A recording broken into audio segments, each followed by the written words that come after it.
शरद पूर्णिमा के पावन अवसर पर आप सभी को मेरी ओर से बहुत बहुत शुभकामनाएं। ऐसी मान्यता है कि आज के ही दिन कालिंदी के किनारे योगेश्वर श्री कृष्ण ने गोपियों के साथ महारास की लीला संपन्न की थी।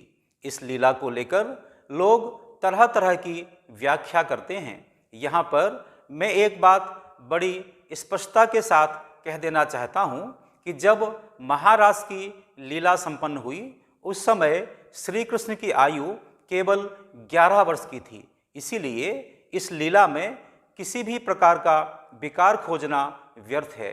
वैसे भी ब्रह्म में कोई विकार नहीं होता, वह सदा सर्वदा निर्विकार होता है। यहाँ पर एक बात और स्पष्ट कर देना जरूरी है कि गोपियों के मन में श्री कृष्ण को लेकर किसी भी प्रकार की कोई शंका नहीं थी। इसीलिए गोपी गीत में वे बड़ी स्पष्टता के साथ कहती हैं कि आप केवल यशोदा के पुत्र मात्र नहीं हैं, अपितु आप तो सभी के हृदयों में बसने वाले सर्वेश्वर परब्रह्म हैं। अतः महारास की लीला जीव और ब्रह्म के मिलन की लीला है। जब किसी व्यक्ति का आत्म साक्षात्कार होता है तो वह ब्रह्म को प्राप्त कर लेता है और ब्रह्म को अपने सबसे निकट पाता है। इसीलिए श्री कृष्ण ने इस महारास लीला के माध्यम से जो लोग भी इस लीला में सम्मिलित हुए उनका आत्म साक्षात्कार करवाया था। इसीलिए सभी ने श्री कृष्ण यानी ब्रह्म को अपने सर्वाधिक निकट पाया था। इसी लीला में भगवान शंकर गोपी रूप लेकर सम्मिलित हुए थे। यहाँ पर यह समझना जरूरी है कि पुरुष अहंकार का प्रतीक है और स्त्री समर्पण का।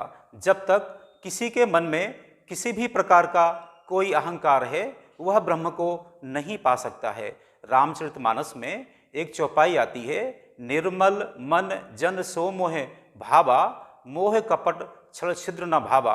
अर्थात यही ब्रह्म विद्या है जिसे कठोपनिषद में नचिकेता ने यमराज से प्राप्त किया था।